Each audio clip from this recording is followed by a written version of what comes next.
Hi everyone, welcome to this week's Beyond the School Run video vlog.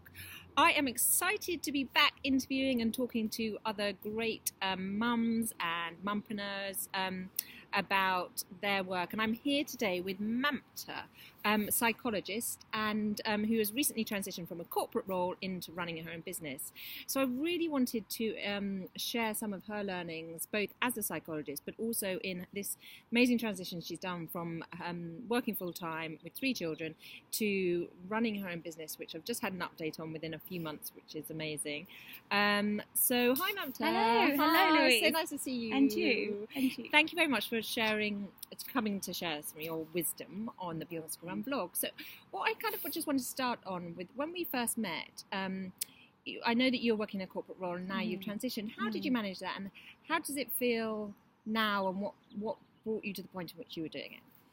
So initially it's the idea of setting up on my own and having my own business seemed a little bit scary. But actually, when I thought about my strengths and what I really love doing and the vast network that I had, it became, in my mind, absolutely doable. Yeah. So when I went back to work after maternity leave, I found it to be all-consuming. And after having my third, it was an absolute juggling act. Yeah. So was that 5 days a week? It was 5 days a week, and the place where I worked were amazing, and they let me come in late and do the school drop off and the pickup, etc.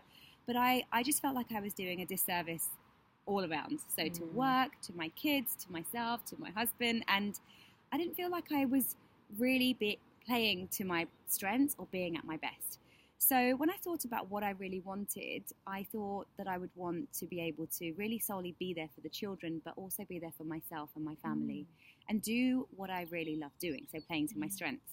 And I started to, in my head, create a picture about what my ideal work would look like and how often I would work and who I'd work with. So literally I just did a brainstorm of the type of clients I'd work with, how frequently I would work, and what that work would look like from a commercial perspective. Yeah. And I was really transparent when I went back to work, and I shared my intentions, and they were super supportive. And and here we are now, 2018, and that's amazing. I'm doing my thing.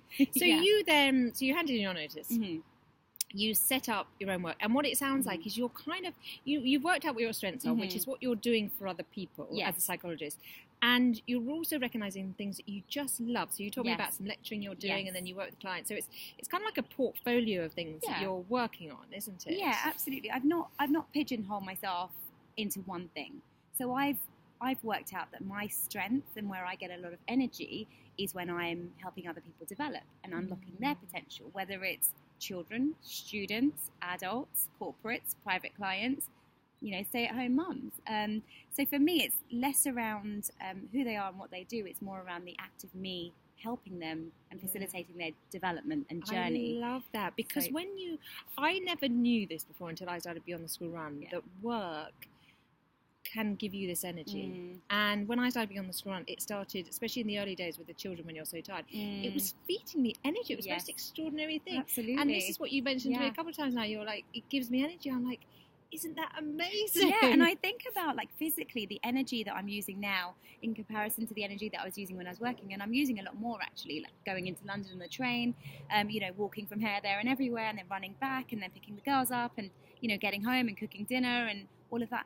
But I find that when I do what I love, or I've done what I've loved during the day, I give back quadruple what I would have done if I wasn't doing that. Yeah. Or if I was at work, I'd come home from work and I'd just be so tired. I literally would fall asleep when the children had gone to bed, sometimes reading a story to them.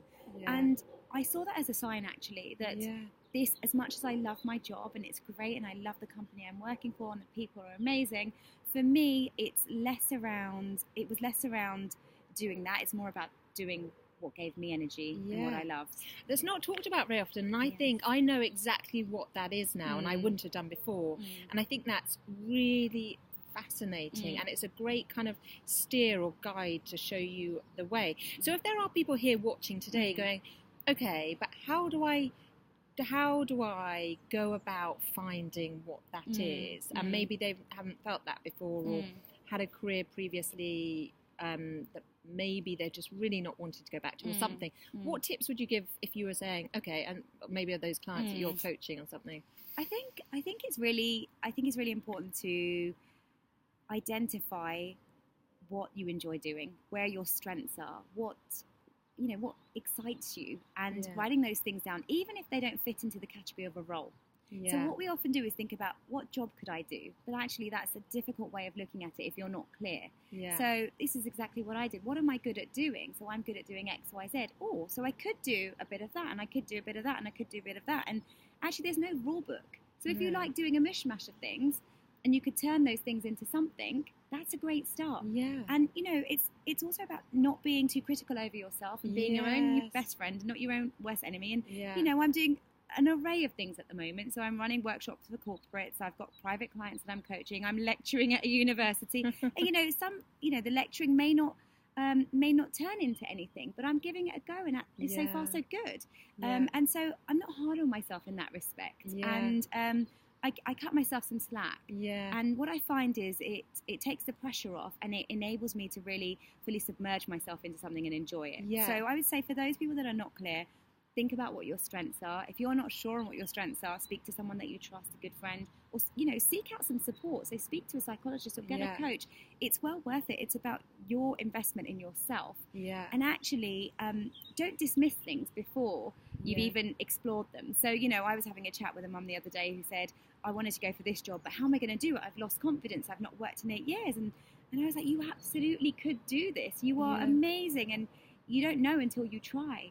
And so it might just be worth having a conversation with someone, or giving it a go, taking the first step. So the longest journey begins with the smallest step. And if you don't take that step, you're never going to know. That is such amazing advice. And also just setting the intention, but not predicting the future, because you never know where your skills actually merge into the way the world's going to be. So you never know. You don't need to know it, define the job. For such a long time, people asked me what I was doing, and I was like, I can't actually fully define it. I'm just following my kind of passion and what I'm loving. And I think that is all that matters at this stage, isn't it? And it doesn't need the sort of title to define it. And that'll probably come into its own. That is such great advice, Mamta. And I'm really excited. If people want to kind of follow your journey or anything, is there any social media or anything they can follow you on? Loads of social media. So I'm on Facebook, Mamta Saha, or LinkedIn, Mamta Saha. Twitter, Instagram, so I can give you the details. I'll add the details below. But it's been really great to talk to you, and I think this advice you're kind of sharing with people is exactly what we kind of need to hear. So thank you for that, and I'm so excited to follow your journey as well, because I think it's really exciting. Thanks, Louise. Thanks, Mamta. Okay, bye. And I look forward to speaking with you or connecting with you all again next week. Many thanks.